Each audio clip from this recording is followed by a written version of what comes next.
and thank you for your continued support, and a warm welcome to anyone who is new here to Monday Night Meditation. If we have not yet met, my name is Emiko. My pronouns are she, they, and kikin. I am held and supported by Aloniland, and I have the great honor of being your host for this gathering.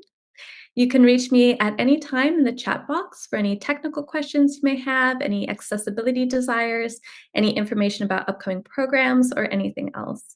And speaking of some upcoming programs, I'd like to tell you about a few things coming down the pipeline.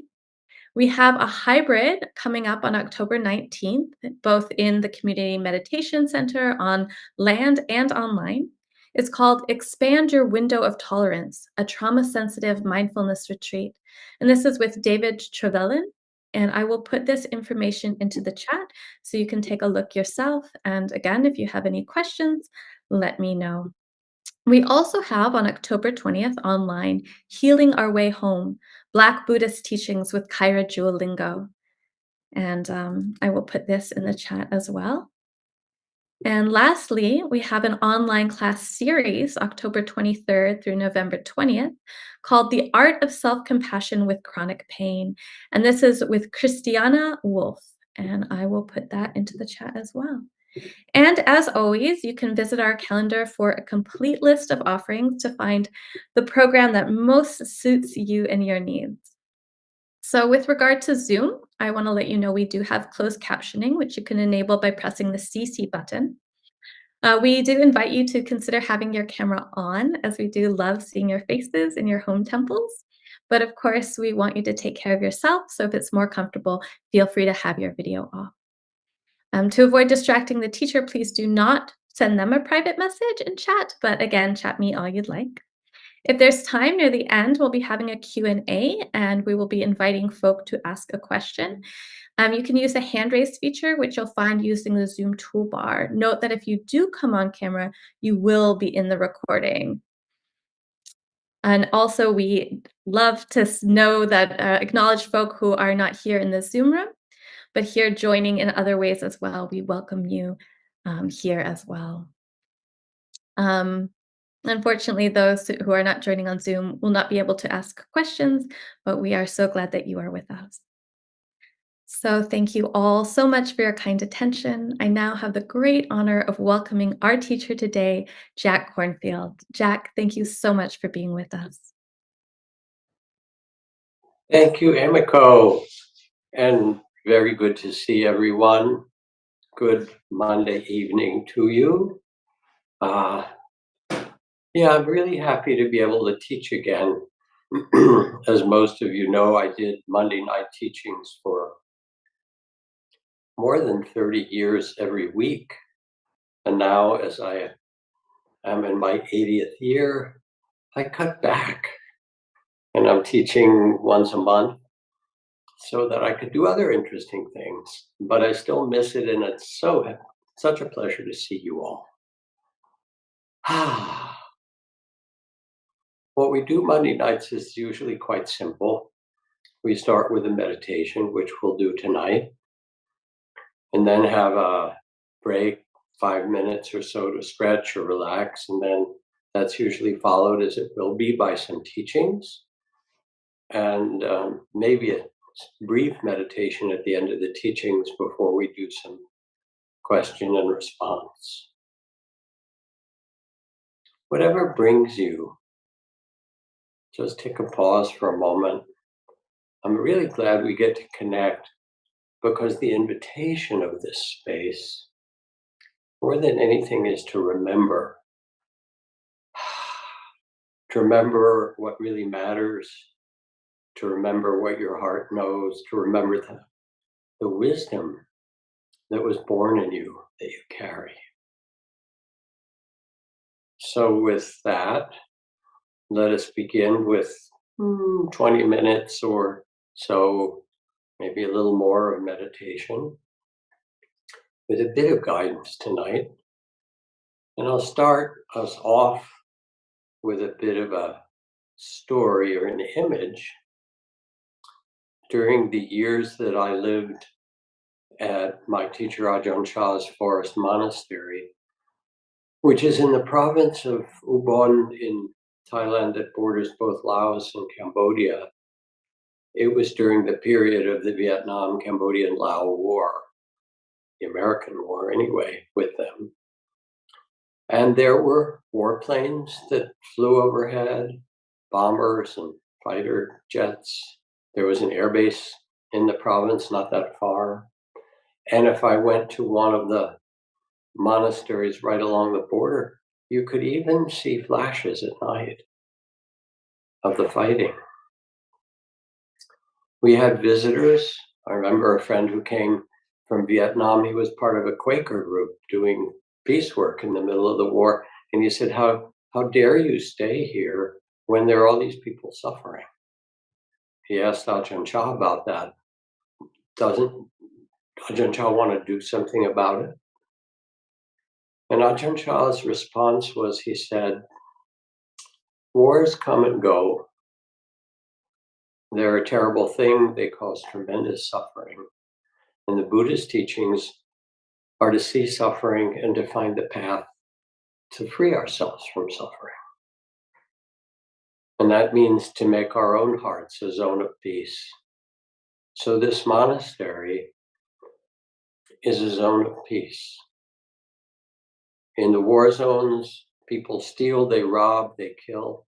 Here, if you lose something, it's returned to you. If you're in trouble, someone reaches out. It is a completely safe and generous and kind and compassionate community.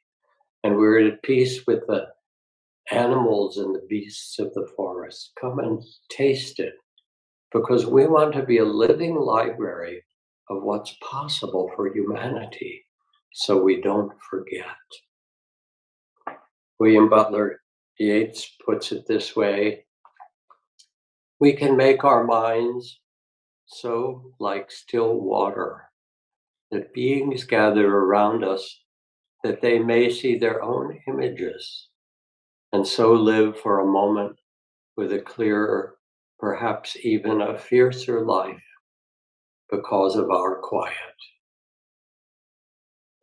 So with these words, let your eyes close gently and invite yourself to become a zone of peace. If it's helpful, settle on your seat. Let yourself sink into the earth and feel the support right under you, fully supported.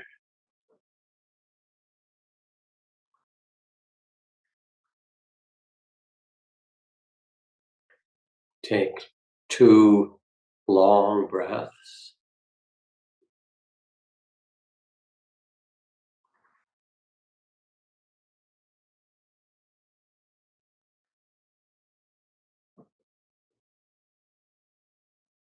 And let the eyes and face be soft.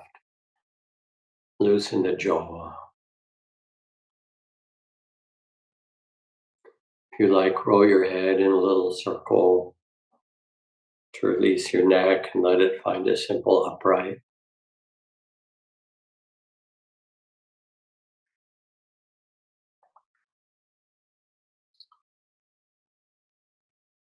Let the shoulders relax, the arms and hands rest easily.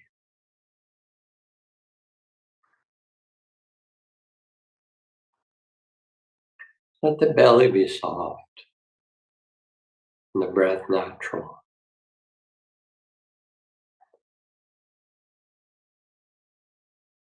And let the heart be soft as well, to receive whatever arises with kindness, compassion.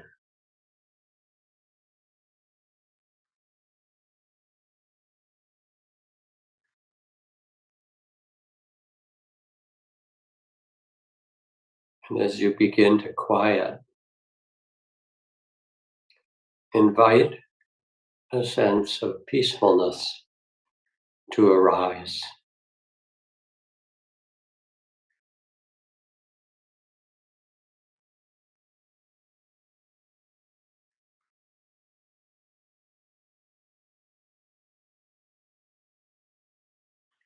Yes, there will be thoughts that come and go, sensations of pleasure and pain in the body, emotions, memories.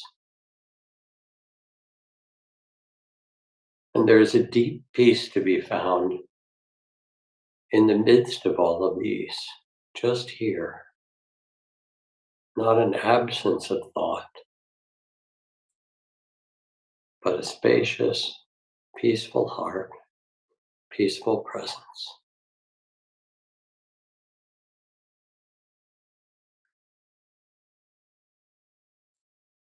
Deep down, you know this.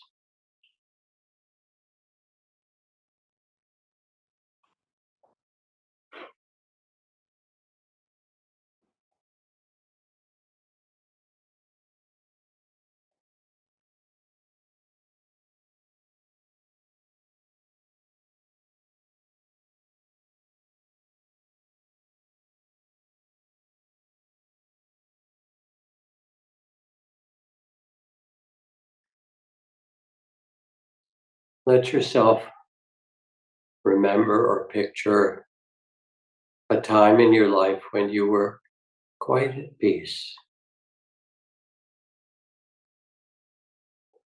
a moment, day.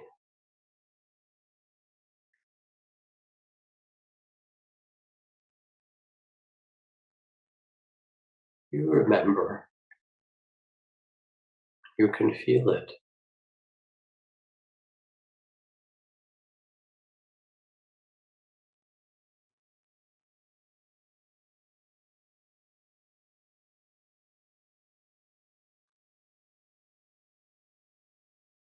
May I rest in peacefulness.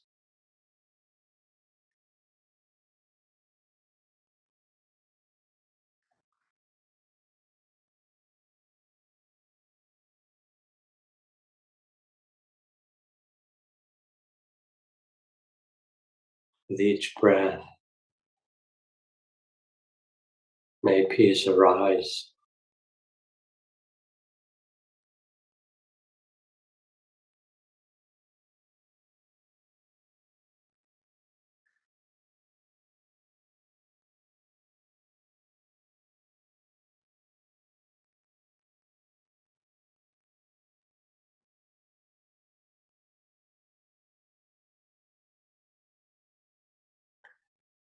The out breath returning to peacefulness. Each breath,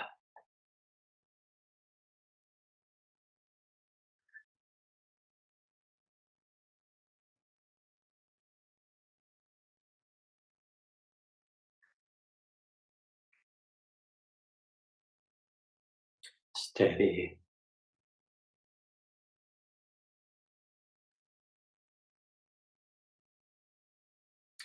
ease.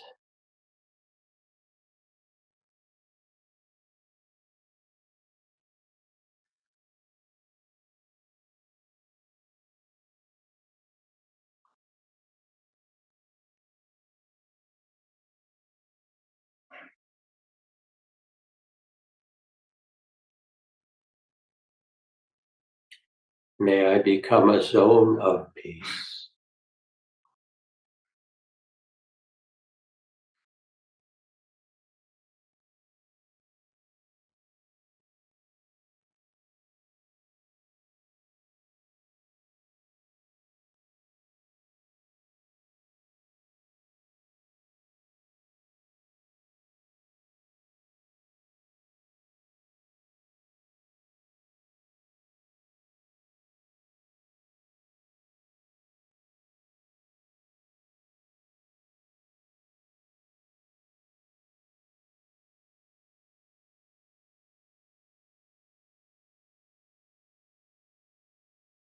May I have peace in my heart amidst all the things this heart carries. May I have peace amidst it all.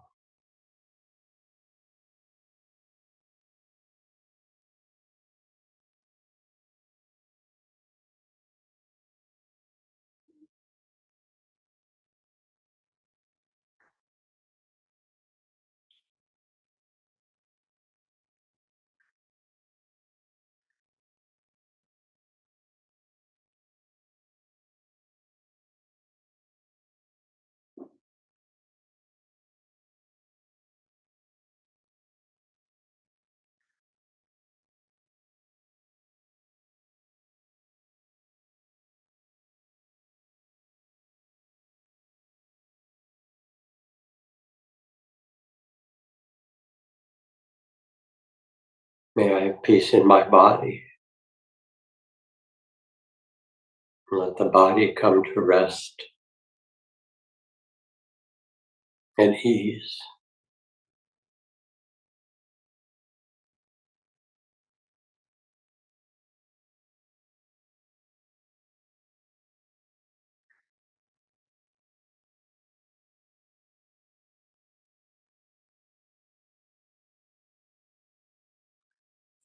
Softening into stillness.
May my mind be at peace.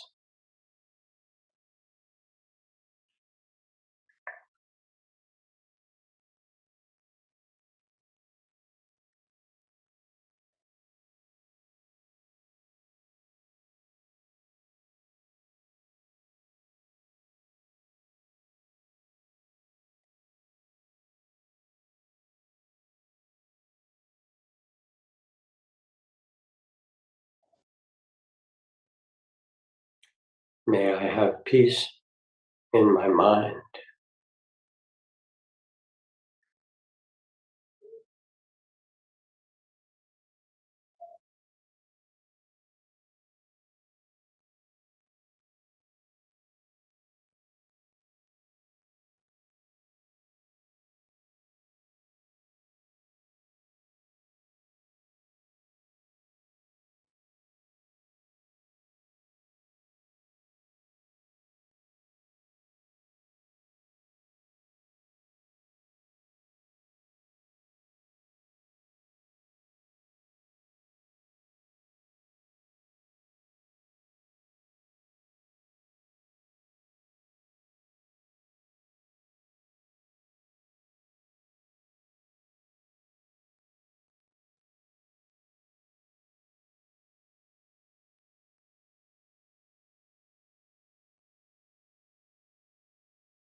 Let the sense of peace expand like space, vast and open,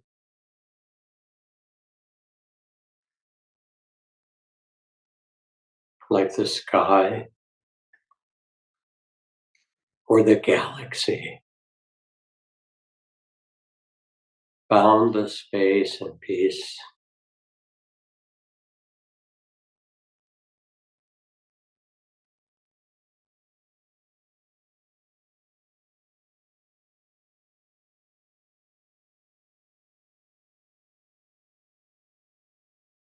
And yes, there will be thoughts and troubles, pains and joys, emotions,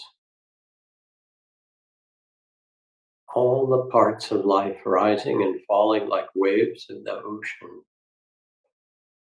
And you are the vast space and peace.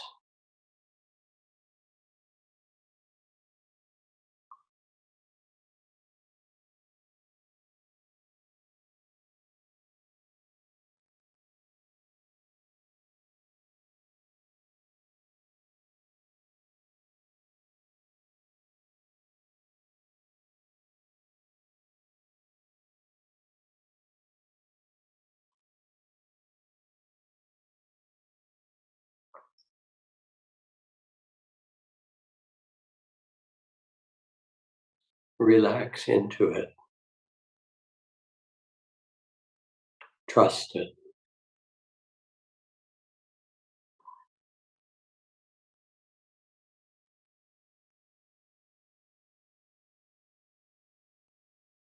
Vast space and peace, timeless and open.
And sense now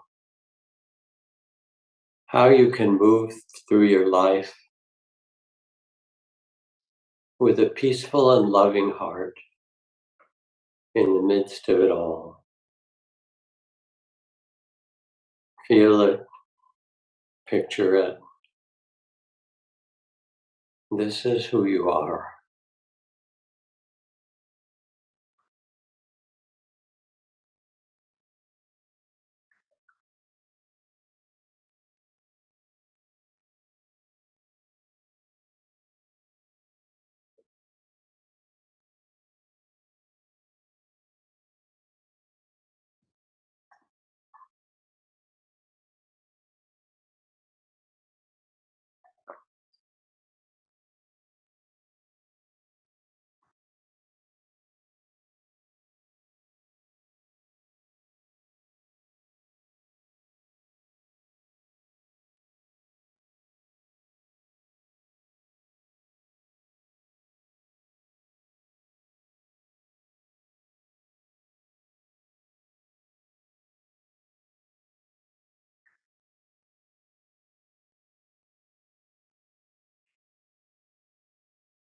And when you're ready, gently allow your eyes to open, carrying the spirit of stillness.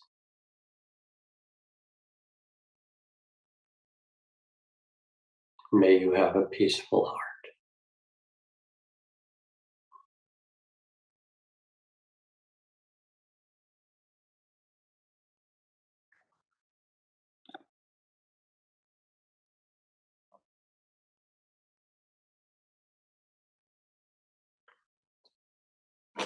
I made the meditation a little shorter tonight because we're going to do a short meditation at the end of the teaching as well. At this point, I invite you to take a 5-minute break to stretch or relax, and then we'll come back for the teachings. If it's helpful to you, you could remain silent for a bit, as the whole Monday night class is really an invitation to practice or to pay attention in a beautiful way. See you in 5.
right, here we are again. And tonight I'd like to speak on a topic that I feel to be compelling at this time because there's so much cry or call for compassion and Dharma understanding in what's happening in our world. And this is the theme of reconciliation. Now, I know reconciliation also sounds like a Senate procedure, but it's a more humane procedure than that. And so, as I teach, it's not so much for you to believe or even learn, but perhaps to reflect and be reminded. What do we do when there's conflict? Conflict is natural, at times. It's just built into the kind of incarnation of animals and we're animals on this earth. I mean, all you have to do is go and volunteer in a preschool, as I used to, and the kids would get in conflict. It's my toy. That's not fair. He got more cookies. She did. One is hitting the other with a block. And then you get down on your knees and you say, use your words instead of the blocks. I wish we could say that to our global politicians. Use your words. And you ask, what upset you? What hurts? What scared you? It happens, conflicts, to all humans, including, shockingly, in spiritual communities. I have seen that in the last 50 years. But when we pause and when we reflect, especially in these divided times, the political divisiveness and the longing for racial justice and the climate disruptions and all the other things that we might care about that now have been heightened in conflict. It invites us to pause and reflect on our values, on what matters. In the Dhammapada, those verses of the Buddha, one who seeks happiness by hurting others will never find happiness. How about that as a message to the world? And today, of course, is also October 7th, so it's the Memorial Day of that horrific violence that happened from the attack of Hamas on the Israeli settlers and more a year ago this day. And more than that, the beginning of the horrific war that has caused immense suffering on all sides and continues and really tears at the heart if you look at it, as does the war in Ukraine and Sudan and Myanmar and so forth. But this one is right here somehow in our screens and our laps and people we know. What are our values in the midst of this? Here's Robert Kennedy, the other one, the one who ran for president in 1968 before he was assassinated, just to keep them straight. And he was talking about our gross national product. He said it's measured to count prisons and nuclear warheads and advertising and cigarettes and the logging of our forests. Yet the gross national product does not allow for the health of our children, the quality of their education, or the joy of their play. It does not include the beauty of our poetry, or the strength of our marriages, the intelligence of our public debate, or the integrity of our public officials. That's a kind of quaint phrase, isn't it? It measures neither our wit nor our courage, Neither our wisdom nor our learning, neither our compassion nor our devotion to one another in the country. It measures everything, in short, except that which makes life worthwhile. So we really have to reflect amidst all the conflict, what really matters. Thich Nhat Hanh, one of his first books was Lotus in a Sea of Fire. And he talked about how building the school for the youth of social services and clinics during the war, not taking a stand between North and South Vietnam, and lots of the young people who were working with him were killed. And still he was a beacon of peace. That's what Dr. Martin Luther King uplifted him, nominated him for the Nobel Prize. I remember talking with Thich Nhat Hanh, and at one point I asked him, why does he have people smile and talk about joy so much? And I see him holding hands and working with children, the new generation. And he said, because I'm so sad, because I've suffered so much, I have to choose joy. I have to water the seeds of peace. This is what I've chosen to do with my life, to water the seeds of peace and joy. There are several accounts of the Buddha trying to stop conflict at his time. In northern India, there were battles or warfares between the Sakyas and the Kosalas and so forth. And at least a couple of times, he went out and stood in the middle of the kind of marching armies of the battlefield. And at one point, he stood in front of one of the armies that was going to go and sack the other kingdom.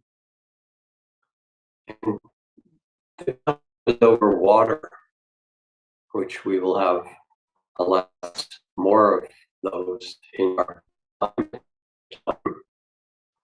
And he said, I need to ask you a question. Which is more precious, water or blood? And somehow he asked it with so much concern and compassion that at least one time the army turned back. Not every time, but it did. So where are you with conflict? What are the conflicts in your life? What are the conflicts around you that touch you?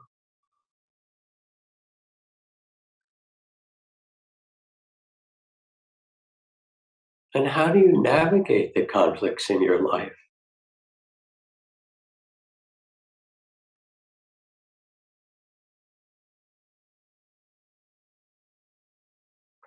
Human beings have struggled with this question of conflict for thousands of years. And our brains are wired, tuned toward the things that are conflictual, the negativity bias, what's scary, what might cause trouble, what we might lose, all of those kind of things. There was an organization started in the 60s or 70s in Palo Alto called A Better Game Than War. And the notion of it was, I think Joan Baez was a part of it, was that um, conflict is natural. Competition, think of the Olympics. How can we get human beings to use the impulse of competition in conflict in a healthier way? And of course, the Olympics are an example. Maybe at best, the space race was to be this. But it posed a question for us as human beings. How do we do this? We need a new model or a new set of values. And of course, it's interesting to see in this highly politicized moment, certainly in the US, politics are in some way ritualized warfare. The Democrats and the Republicans don't have like tanks and fighter planes to go to Washington and kind of take over the Capitol. It's being done in other forms. But it is a ritualized way of trying to deal with conflict and come to a resolution or come out on top. Let's pay attention to it and what we might do to steer our humanity in a healthy way. When I was some years ago in Palestine and Israel doing peace work, I met with the bereaved mothers. I met with the former combatants for peace, and they were on both sides, Palestinian combatants and Israeli, you know, officers. I had the most moving time being with the Sulkita. It was part of a group of the Sulka that brought teenagers from Palestine and Israel together, starting when they were young, when they were 9 or 10, and became teens, to learn about each other. And after 5 years, they became so bonded, they would say, "Why would we fight each other?" And their parents came at the end, kind of shocked to see what their children had found. It's hard to hate up close, and that's what happened.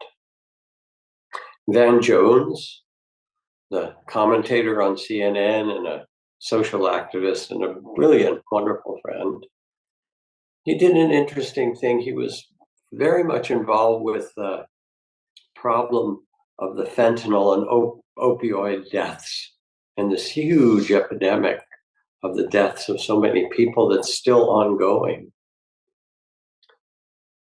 And he brought a group of people, he got a grant, and he brought a group of people from California, from Southern California, liberal parents, immigrant parents. This was a group that he was with who had all lost children to the epidemic, whose children had died. And he flew them to West Virginia, and he invited them to sit in a room in a big circle with a number of the folks from West Virginia who were culturally much more conservative, religiously, politically, in all kinds of ways. And they sat together, kind of looking at each other with whatever they were thinking. And then he asked everyone to take out the one thing he made sure they brought with them, the picture of their child who had died. Place it in front of them or hold it up and say their name before anything else happened. And of course, everything changed. There weren't conservatives and liberals and immigrants and, old families. There were just parents looking in each other's eyes saying, "Oh, my daughter, my son, me too, us," and the profound care we have for one another. I tell these stories because stories make our future. As Muriel Rukeyser, poet, wrote, "The universe is made of stories, not atoms." And what are the stories that we carry of what's possible? Even in spiritual communities, it happens, as I said, that there is wee bits of conflict or more. Once, a long time ago, the Buddha spent a rains retreat with the monks in the forest at the Kosira monastery, and a conflict arose, as the story is told, between the Vinaya master, the master of decorum, and the master of recitation, two of the leaders in the community, about how the people were supposed to behave. And they became really heated, and many took sides, though some refused. But it got more and more heated, and the lay supporters were upset and beseeched him to call them in. And he heard them describe all the ill-used words and the wounds and so forth. A serious blow to the harmony of his community. And you know what happened? The Buddha sat with him and he tried to work with them. They didn't listen. If you're a parent, you know this, right? They didn't listen even to the Buddha. He tried and the conflict continued and they were fighting.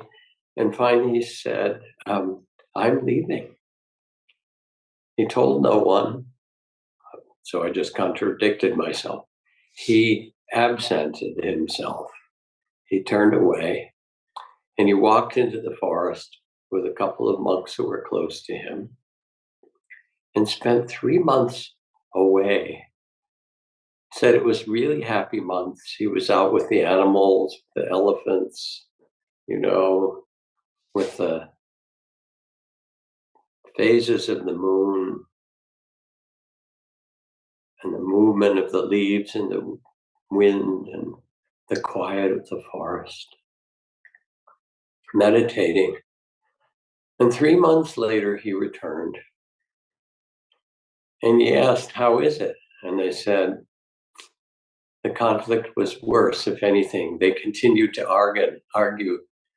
And the lay disciples got really angry and they said, they were so upset, they said, you drove the Buddha away. We're not even going to offer you food anymore. You got to get it together. So how to do so? As the story is told, the Buddha called them all together, but he said, keep them separate, one side from the other. And here is the teachings of how to resolve, how to bring some resolution, the 7 steps that are needed for reconciliation. And as I talk about them, you can more than anything feel what they speak to in your life or the life of the people around you or the world around you. So the first step in this 7-step process of reconciliation is called face-to-face. Bringing people all together so that it undercuts the private conversations where everybody gets their legal case up and makes it worse, and instead brings people together so they actually have to be in the same place. Because something happens when you're actually there face to face. And I was reading recently in a book on forgiveness, and it was a story of parents who were going into the court for the sentencing of a man, a drunk driver who had a history of drinking and driving, who crashed and killed their 2 daughters. It was a young man. And the mother walked into the court and she saw the family of the young man who had driven the car that killed her daughters. She saw the sorrowful eyes of the mother and she couldn't help herself. She just walked right over to her and wrapped her arms around her, and they both wept because they all suffered. Face to face, hard to hate up close. And I know when I was doing couples therapy, there was a couple in considerable conflict, you would say, who came to see me. We were sitting there and I welcomed them and they told me a tiny bit about what was happening, just a tiny bit. And I said, well, we need to make a space where there can be some real listening to each other. Why don't you get in a position where you feel safe to talk about what's going on? And immediately the woman stood up, walked out to the other end of the room and slammed the door shut. I had to smile. Okay, that's safe. And then she opened the door and you could see her eye peeking in the little crack, right? But that's where we began. I said, stay there. All right, you can talk from out there if that's what makes you safe. The first step is to bring ourselves together in some way where we feel safe. And then the next step is called deep listening. And this is also called remembering with clarity and curiosity.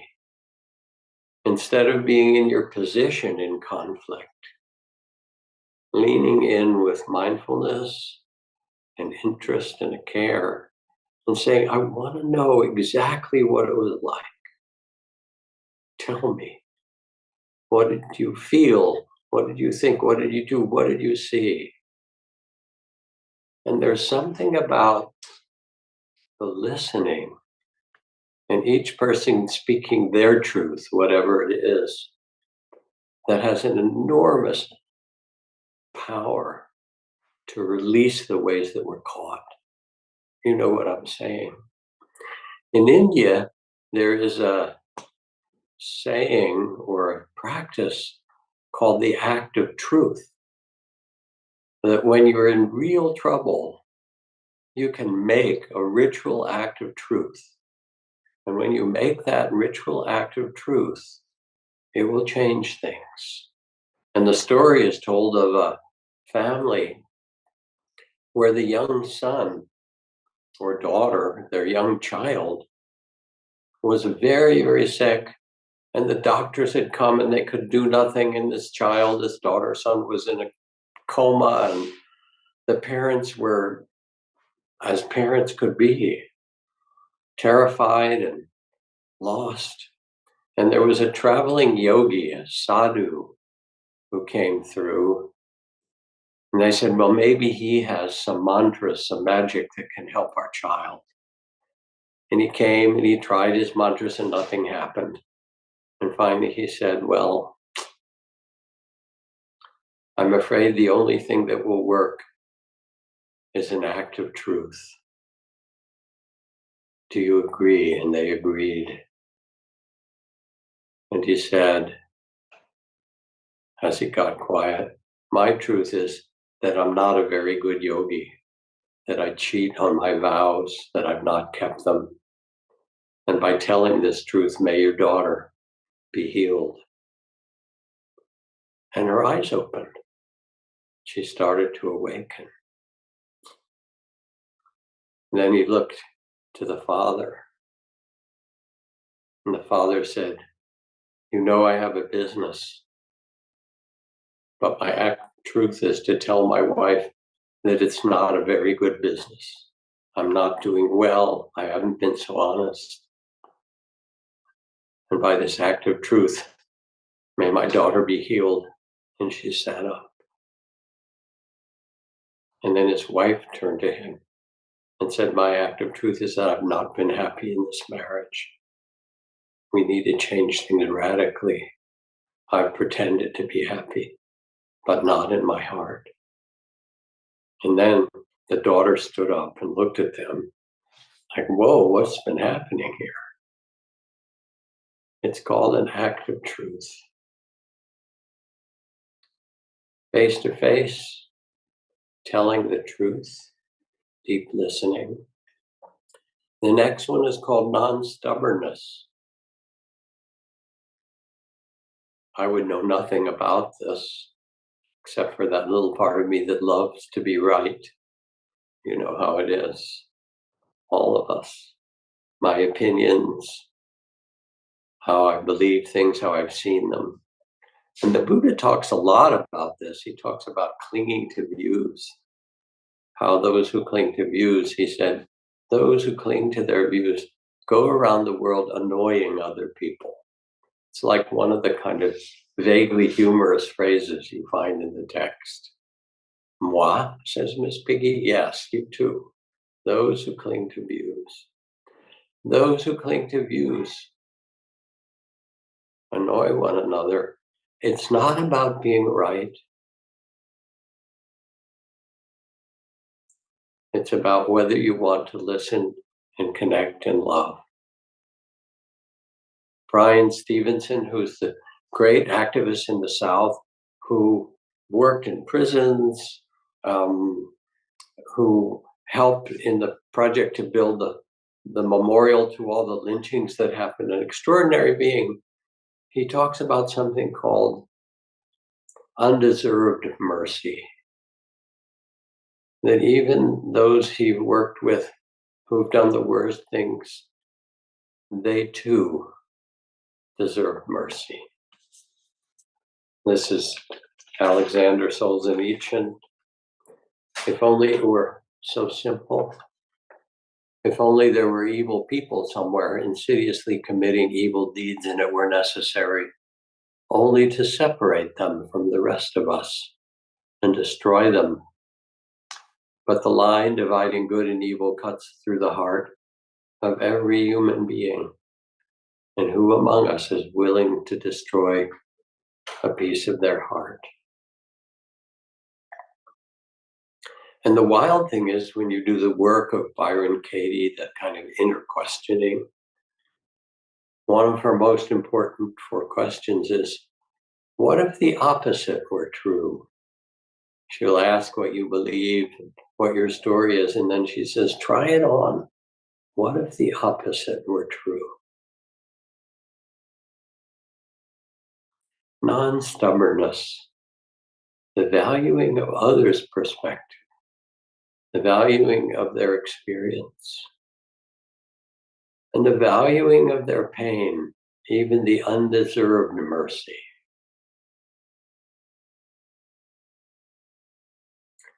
Then comes voluntary confession. And it has to be voluntary, but it's really, really important. It's that sense of acknowledgement of someone, of their part in it. And it's really the basis for restorative justice that we'll talk about. There's a book called A Human Being Died That Night by the South African leader, Pumla Madikizela. And she was very much involved in the South African Truth and Reconciliation process, quite an extraordinary woman. And she wanted to understand how it could have been so terrible, how people could have treated each other, killed each other, tortured each other, burned their villages, their homes, their children, how they could do this. And one of the things that she describes was going into the maximum security prison where Eugene de Kock, who was the mastermind of the apartheid killings, he was the worst. She wanted to meet with him, and she did over some months, and sat there with him and just asked him to talk and listened. And the denouement of that in the book, as it comes to it, was the day that she went in and he was head down, and he'd obviously been reflecting and carrying his own karmic burden. He looked at her and said, "We killed so many. What for? They killed a lot. What for? We fought for nothing. We could have all gone out and had a meal. If we put the politicians and their children on the front line, they wouldn't do it. Why did we do this?" He lowered his head in grief. And I think for her, as she wrote about it, that was one of the great moments that she needed for healing, a voluntary confession. Restorative justice is this remarkable movement, yeah, in which people who have been victims of violent crimes mostly choose, with the proper support and training and understanding to sit down with those who perpetrated those violent crimes. And often, it's actually young people who are caught up in it. Often. So there's a whole movement of restorative justice in part, and San Quentin is one of the models of it, but many other places. Um, Again, my friend Sujata Maliga is one of the mainstays of it. And in San Quentin, I believe it was San Quentin, there was a woman named Radha. She couldn't speak to the young man who killed her son because he was killed. But she was trying, like Pumla, to understand how human beings could shoot or kill or destroy another life. And so in restorative justice, in the process, she asked to meet with some of the men on death row and in San Quentin lifers who had killed young people, who had committed murder. And she was taken in by a guide, someone who understood restorative justice.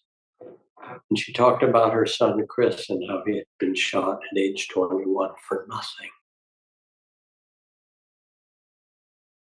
She talked and they talked, and they made a connection. She started to visit them and listen to them and understand the tragedy of their stories, which in many cases were huge.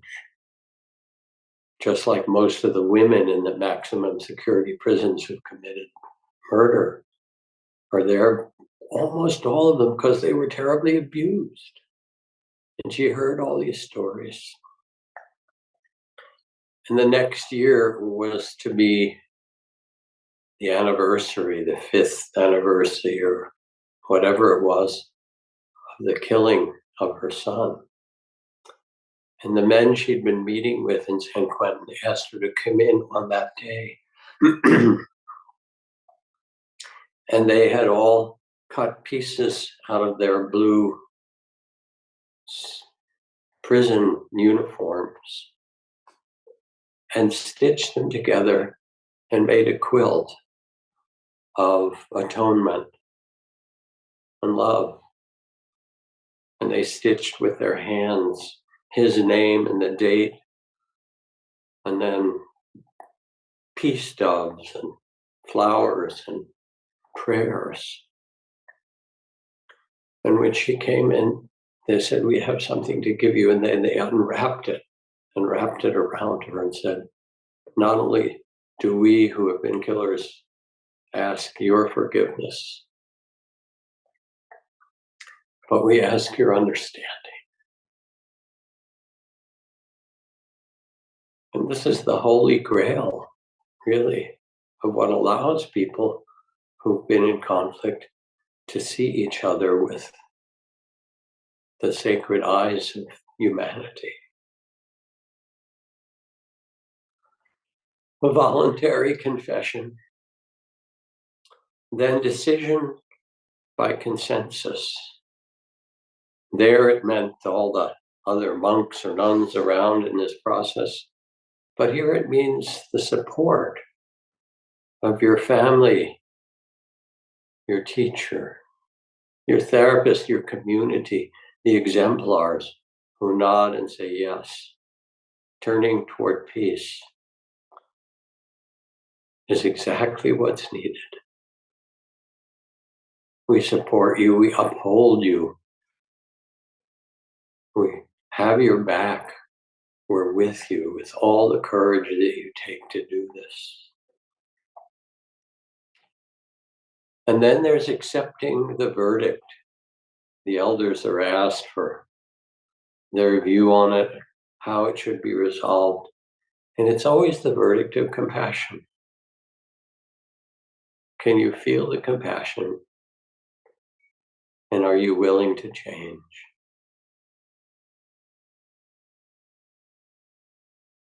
You can reflect on this in your own life.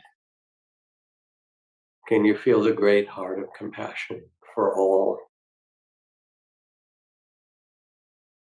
Are you willing to let go and change and reconcile in your heart?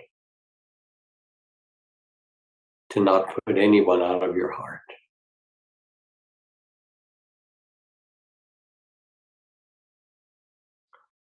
And finally, the stage of covering mud with straw. All the mud and the blood and the pain and so forth now is covered by straw. And in that formal process, the elders, the most respected monks and nuns, speak. And in your own life, you can imagine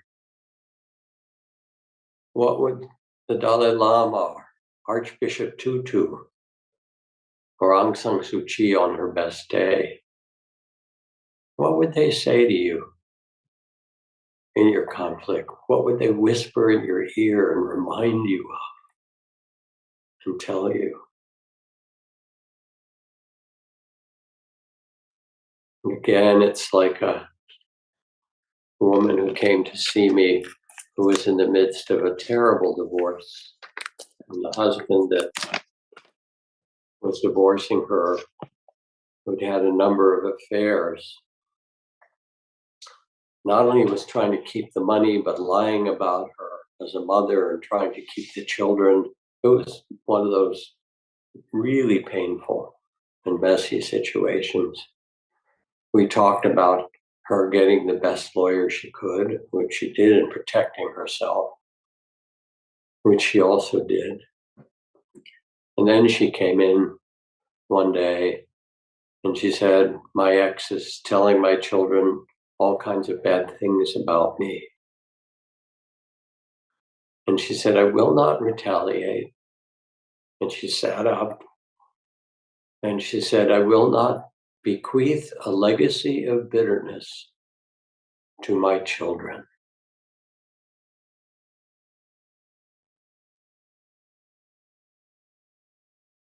It was like an act of truth.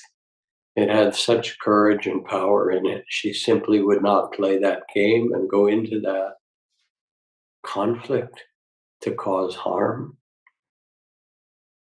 I will not bequeath a legacy of bitterness to my children. So, some questions for you who are listening. Where are you in this story? In your own life? Where are you? Are you in that position like the Buddha where no one will listen to you? Could happen. Are you one of the stubborn monks?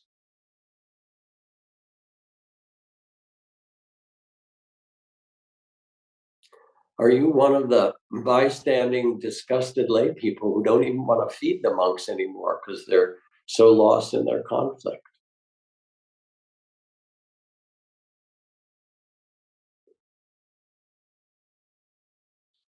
Are you one of the few who didn't take sides?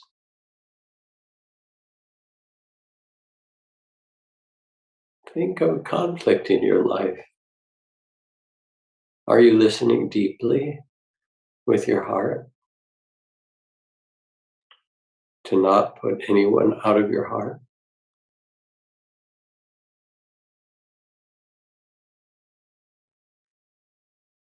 Are you willing to cover mud with straw?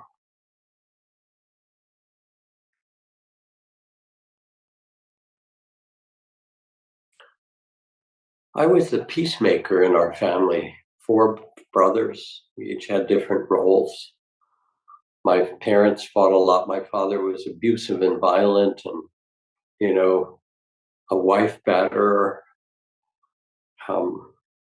I tried to make peace. I still do it for a living. And I remember being with my father when he was in the hospital toward the end of his life and talking to him, and he mentioned something about my mom. They'd been divorced for probably 15 years, but they were married for 30. And I shook my head and I said, it's still hard for mom because of the way you treated her. And he said, treated her? And I said, yeah. The times you hit her and, you know, got really violent with her. And he looked at me and he said, I hit her? It was a kind of amazing moment. He couldn't even remember. He couldn't even let himself see.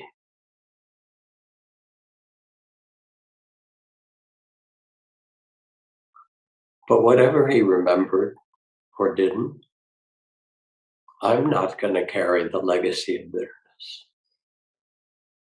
I had my reconciliation with him.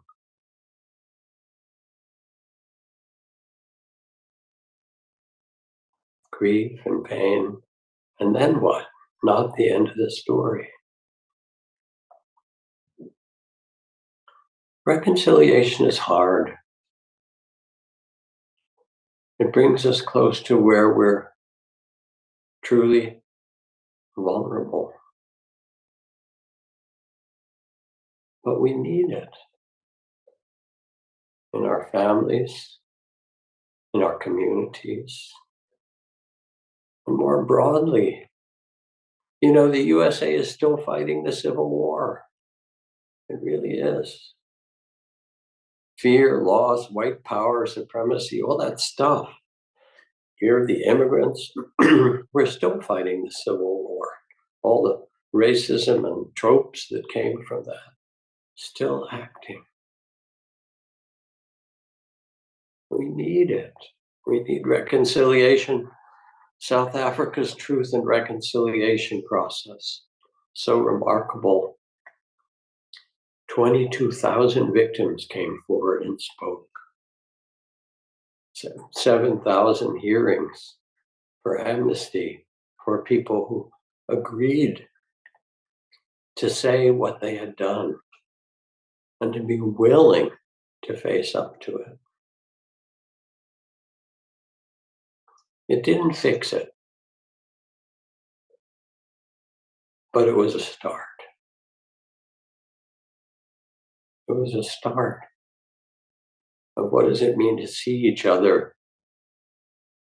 with the eyes of compassion for the life that we carry. And the amazing thing is that repair is possible. He beat me, he robbed me, he threw me down, says the verse in the Dhammapada. Perpetuate those thoughts and you live in hate. He beat me, he robbed me, he threw me down. Let go of those thoughts and live in love. We have all suffered. Hatred never ends by hatred, but by love alone is healed. This is the ancient and eternal law. Repair is possible. I think of an old acquaintance from years ago, Jane Middleton Moss, psychologist and community ritual organizers. She's part Native American, Anishinaabe, and she told the story of working, I think, in southern Canada with a Native group of people who'd been decimated, the children stolen and taken to the boarding schools and forbidden to speak their language, beaten, abused, the parents who lost their children. And she said, we need a council. And she brought them all together. And the council had 3 rings. In the middle were the younger generation children who were now living in that community. Around them were their parents. The parents were the ones who'd been taken to those terrible schools. And around the outside ring were the grandparents. And she asked them each in turn to tell their stories.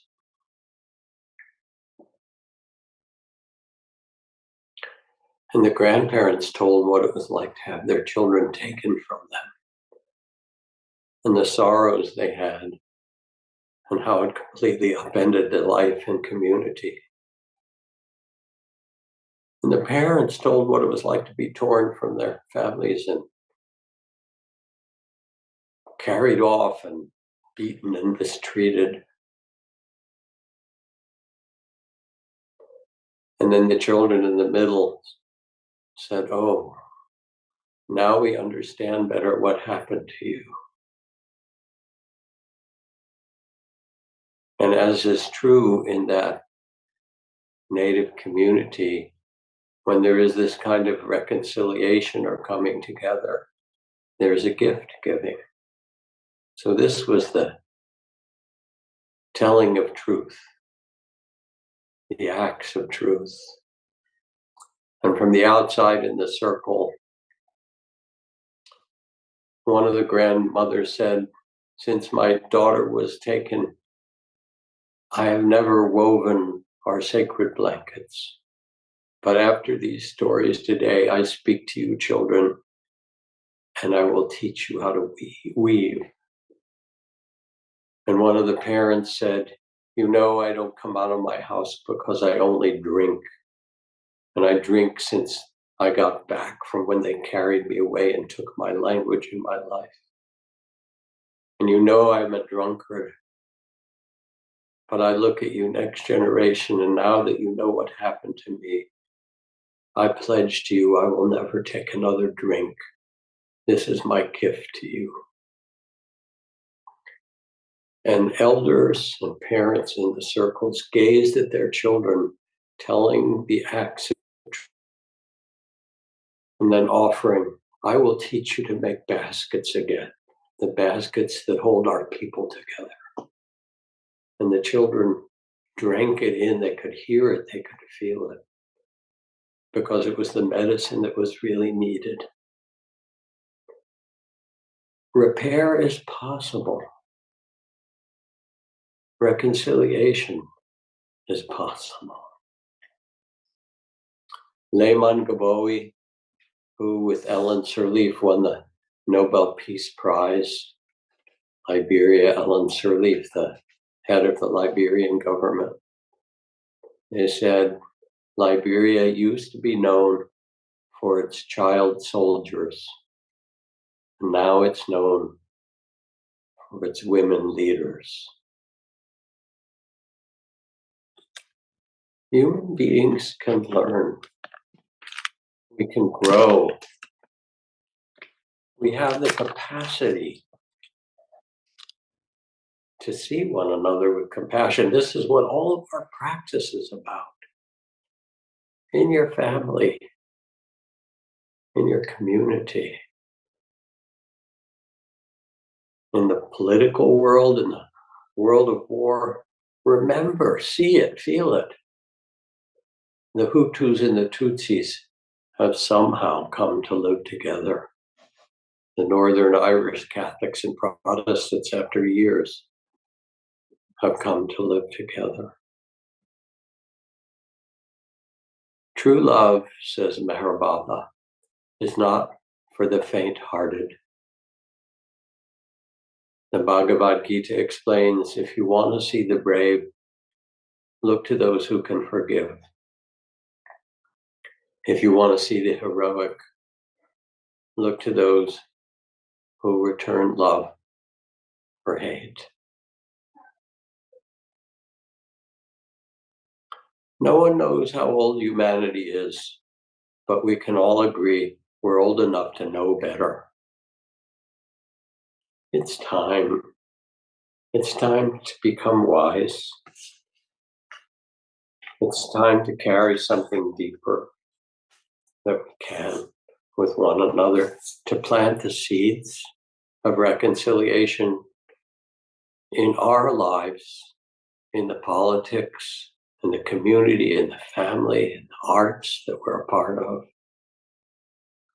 "Oh, nobly born," says the Buddha.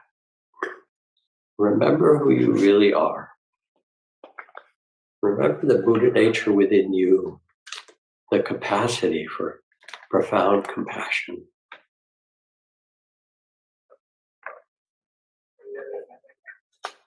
Others will be cruel, we shall be kind. Thus we will incline the heart. Others will kill or harm living beings. We shall not do so, we shall care for them and cherish them. Thus we will incline the heart. Others will take what does not belong and steal. We will not do so, we will be generous. Thus we shall incline the heart. Others will speak maliciously or falsehoods. We shall tell the truth. Thus we shall incline the heart. Others will be arrogant. We shall find humility. Thus we will incline the heart. Others will be careless. We will be mindful and attentive. Thus we will incline the heart. Others will lack wisdom. We will cultivate and awaken our wisdom. Thus we will incline the heart. It's there in the world. Struggle that they have, Northern Ireland has found some part of this. We can too. Liberia has found it. You, each of you, you and I, we carry the seeds of a new world, of a possible world. This talk doesn't give an answer to what and how and exactly what you should do, because the answer lies in your heart. Reconciliation in your family, in your community, in all that you touch.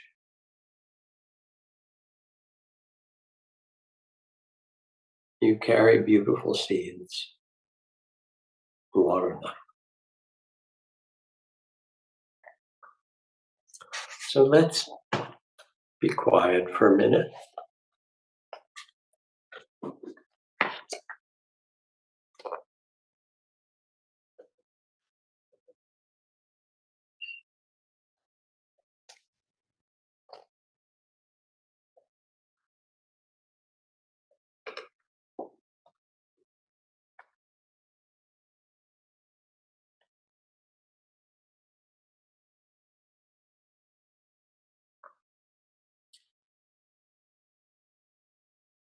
And as you sit quietly, listen to these words, this 5 or 8 minute meditation on reconciliation. These are from Philip Moffat. And let each one touch a chord in you as it does.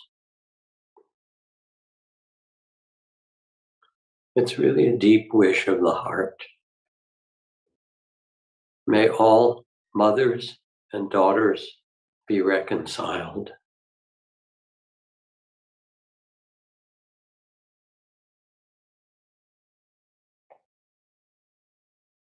May all mothers and sons be reconciled.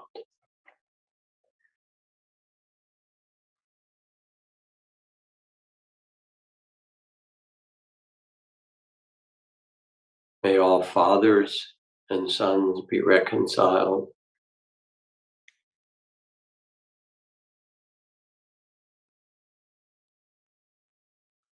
May all fathers and daughters be reconciled.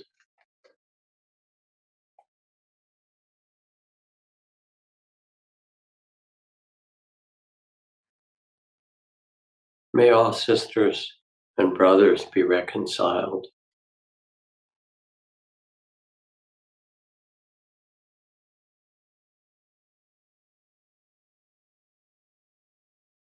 May all partners and lovers be reconciled.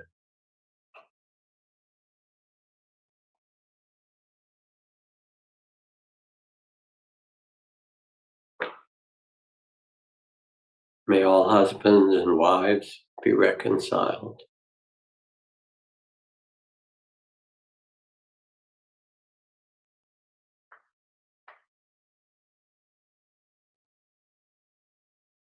May all family members be reconciled.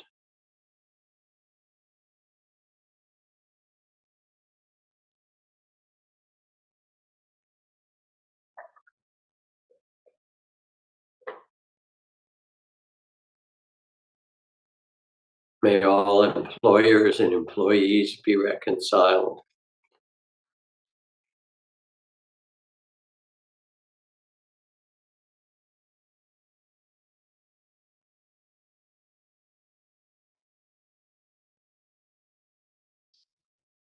May all community members be reconciled.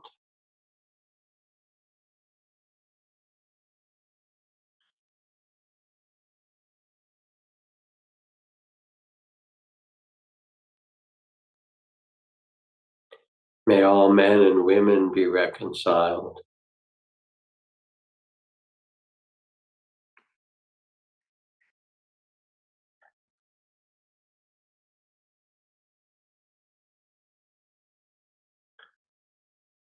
May all religions be reconciled.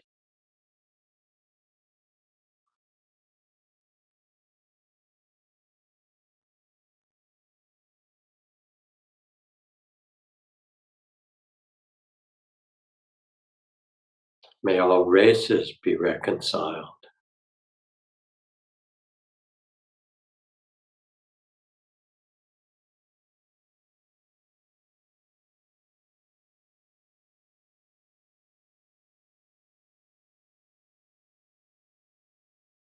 May all nations be reconciled.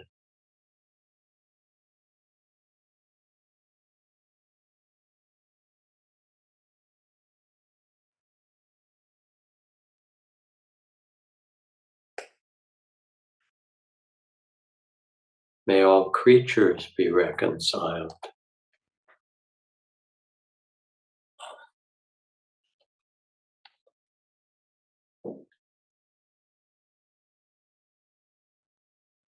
May all beings in every form find reconciliation and peace.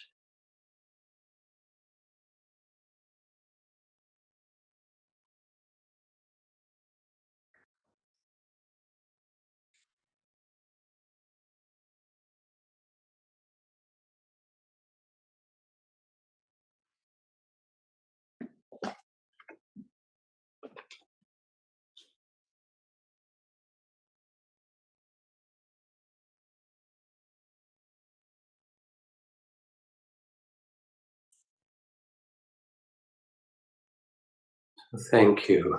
Thank you for your reflections and your sincerity. And this was not one of those talks filled with jokes and humor, but it feels like a teaching that the heart needs to remember and inhabit and carry in these times. And there's a possibility of love and redemption. And it's one of the most beautiful things that can happen.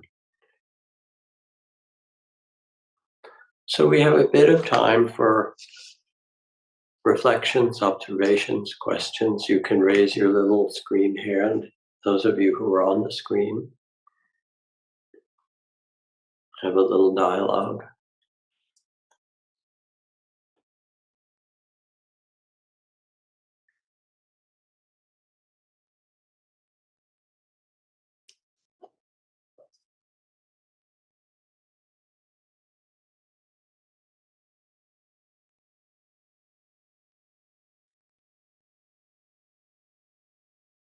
Was this helpful?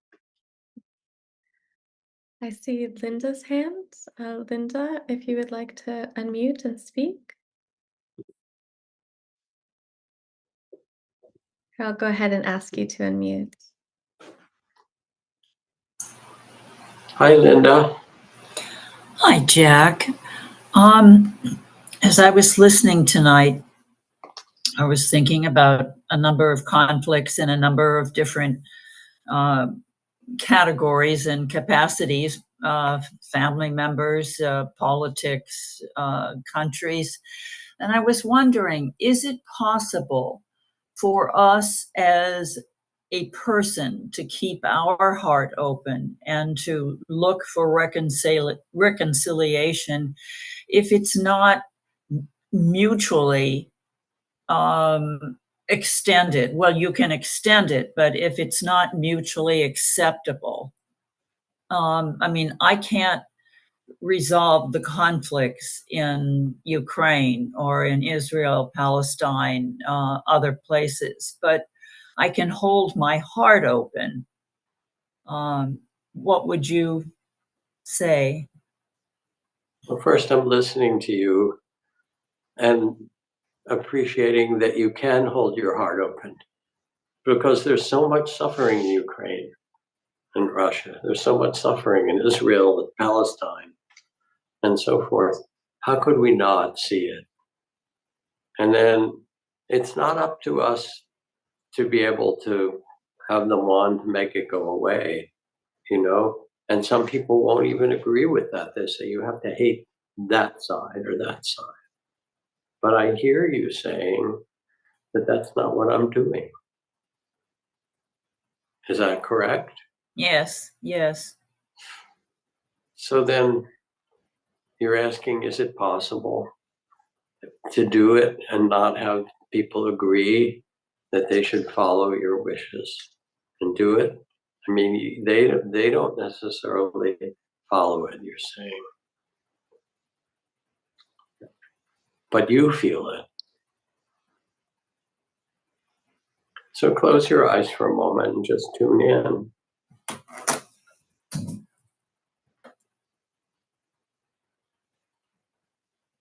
And let yourself answer your question, because you know.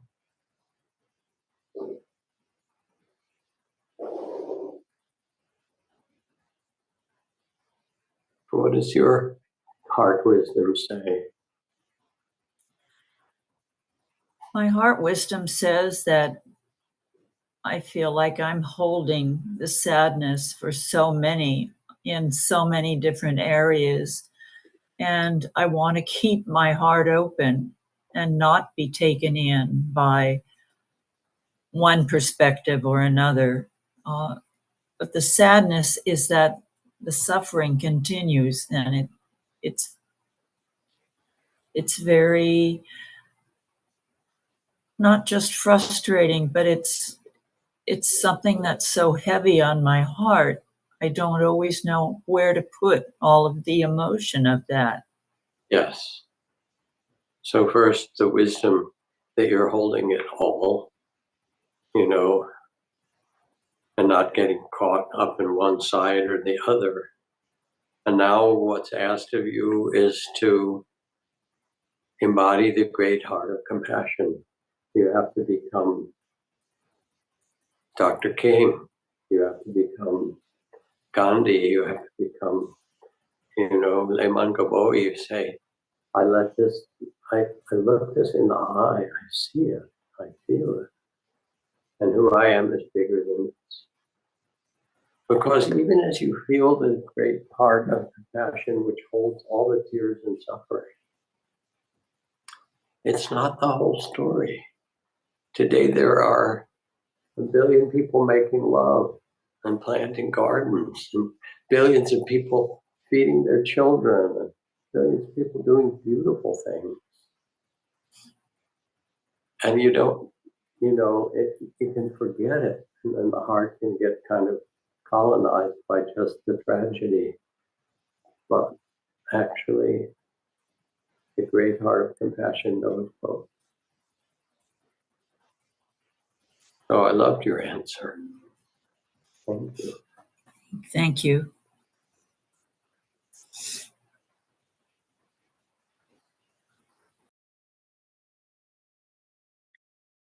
I see Susie's hand. If you want to unmute. Hi, Susie. Hi, Jack. Thank you for tonight's talk. It's like my thoughts exploded all over the screen, you know. I, having been on this planet, meandering into putting one toe into the next decade, the eighth one, I'm not there yet, but I'm in there. I know that the same thing happens over and over and over, that people are always making gardens and feeding children and making love and building, and people are always fighting and tearing down, and it's it is what it is. It's the only thing I can do is live in a state of hope, keeping my heart open, my eyes open, my ears, and living with the knowledge that there's nothing I can do by myself. But if I join a sangha, a program, a group, there's always love. There's always love. There's always the people that are going to burn crosses on my front lawn perfectly happily, you know. But I don't have to speak to them. I can just smile and acknowledge their presence and say, thank you for sharing. I just know that it's, if you always do what you've always done, you'll always get what you've always gotten. And I believe that we're okay. We're okay. And I know that there is so much sorrow and so much joy. Yes. And to live in the balance of it all is the best I can do. It's good to see you. It's great to see you.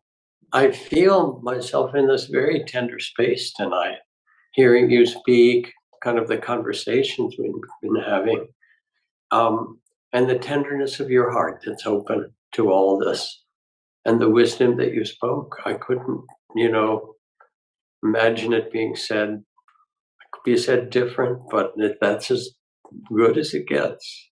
You've just given a beautiful gift to us. Yeah, thank you. Thank you.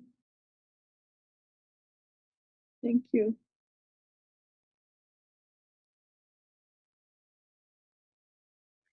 And Ernest, I see your hand raised. Select to unmute.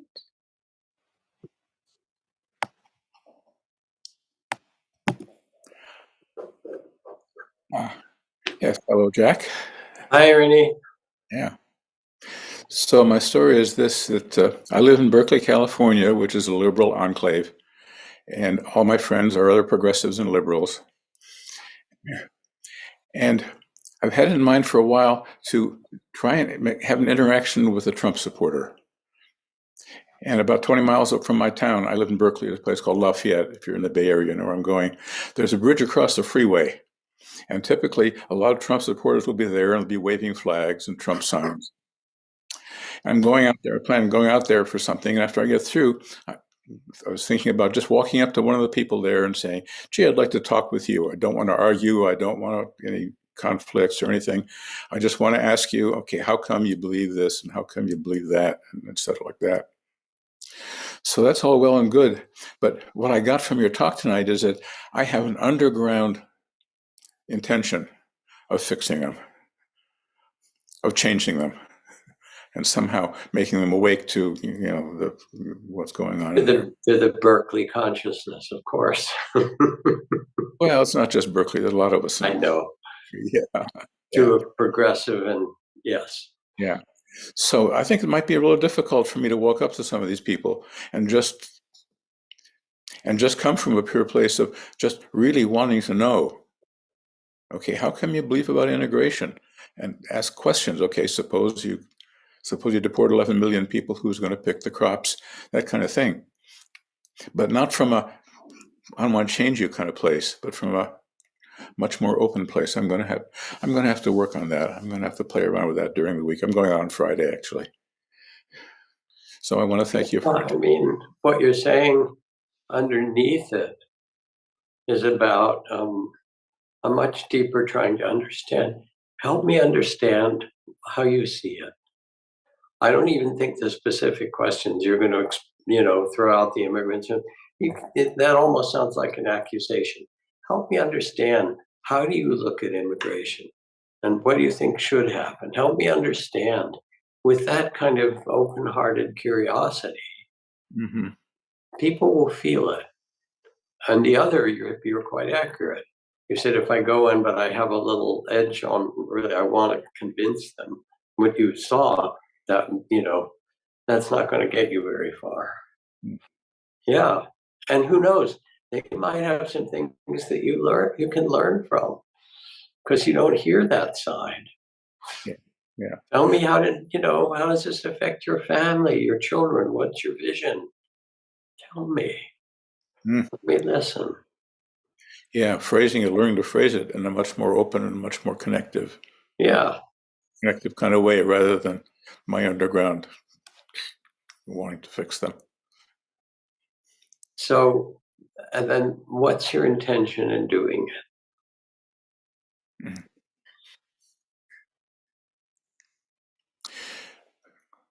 That was a very good question, because what came up all of a sudden was wanting to help myself let go of some of the anger and ill will and resentment. Well, if you're honest with that and say, I want to talk because I've been afraid or resentful or things, and I realize I don't understand. Yeah. And I need to understand better. That's a beautiful intention. Yeah. And it makes you vulnerable, but it's honest. Mm-hmm. Yeah. Okay. Good luck. You can report back. No, it's not good luck, it's good skill. It's good skill and good heart. Good heart. Yeah. All right. Thank you, Jack. Lovely to see you again. Sure. Good to see you.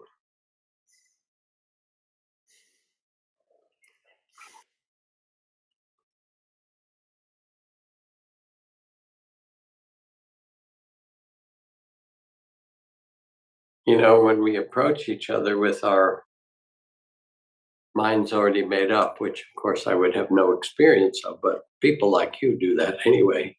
It's a little like when you get, you sign up for something online, and then you can't go any further until you read all the fine print. There's like 4 pages of fine print, and there's a little accept button at the end, and you just scroll down and press accept.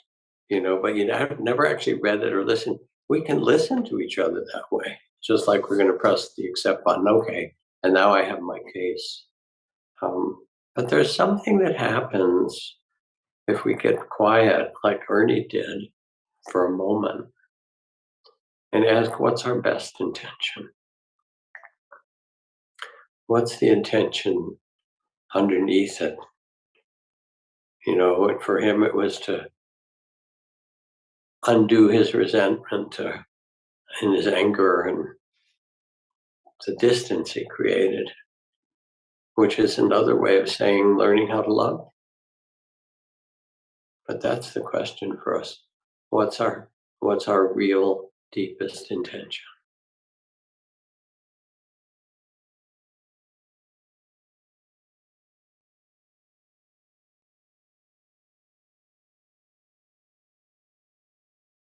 I see Toby. Please forgive me if I'm mispronouncing your name. You'd like to unmute? Hi. Hi, Jack. Hi, Tommy. Hi. I have a question about this because I feel so deeply about the sadness that's taking place in this world at this time. And I think, like everybody else, feel hopeless or helpless at least at times.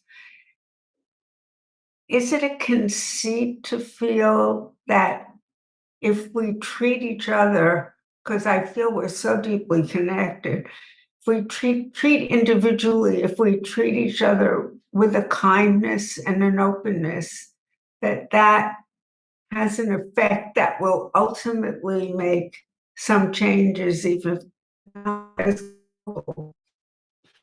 we might wish. Because in my experience, and now I'm older than you, so I've had a lot of experience, I've met very many different kinds of people, and yet I have found they have all wanted the same thing. They have wanted to thrive, they have wanted to be seen, they have wanted to be respected.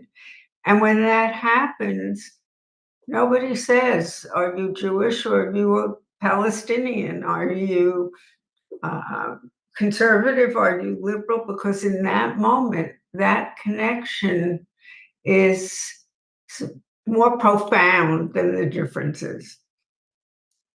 So my feeling is it an excuse to say, if I can do this as much as possible on an individual basis with a true heart, not to be altruistic, but because I see it and I feel it, is that enough? Well, you pose the question two ways. Is it enough? Enough for what? I don't know. Will it make a difference? Was a different way you pose it.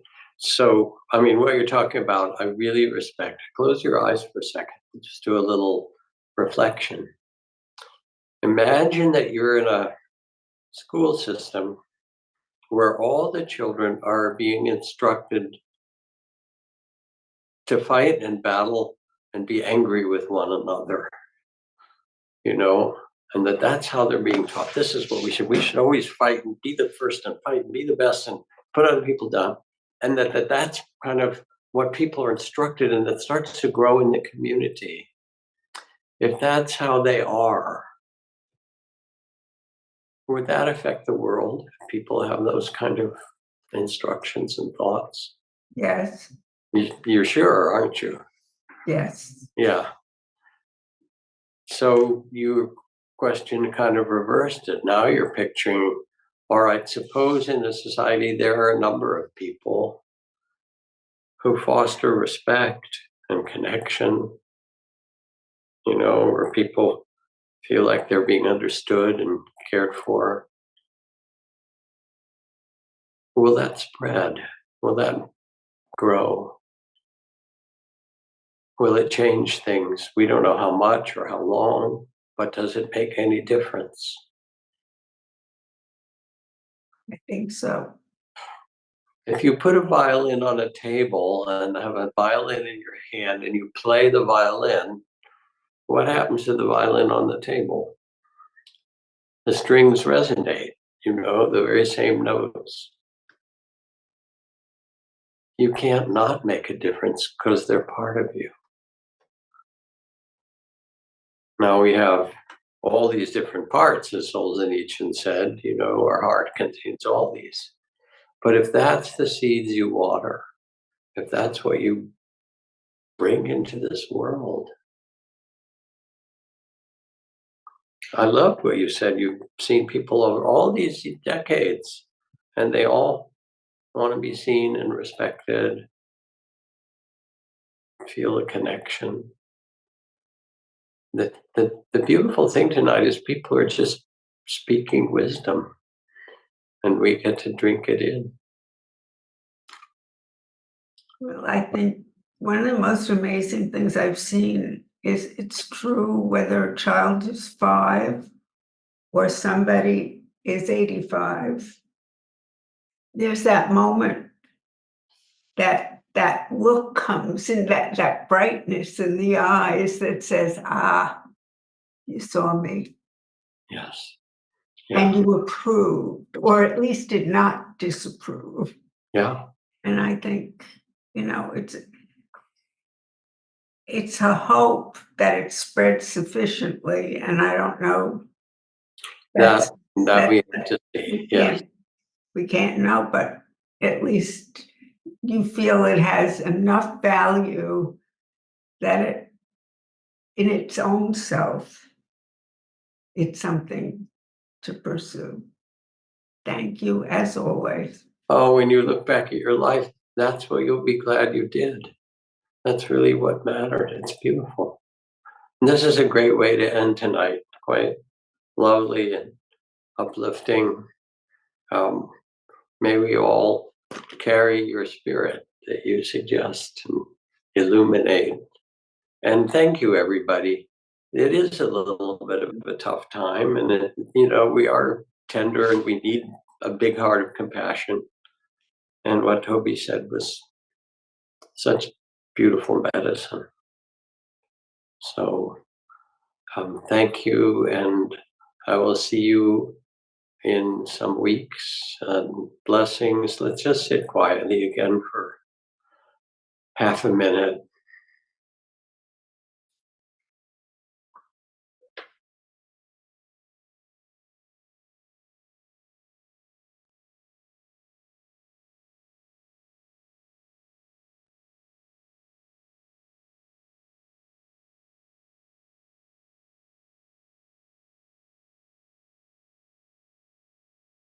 And remember how powerful it is to be seen and loved. That's really the great power in the world, more than any, is the power of love. And you have it and carry it and can live it. Thank you. Good night.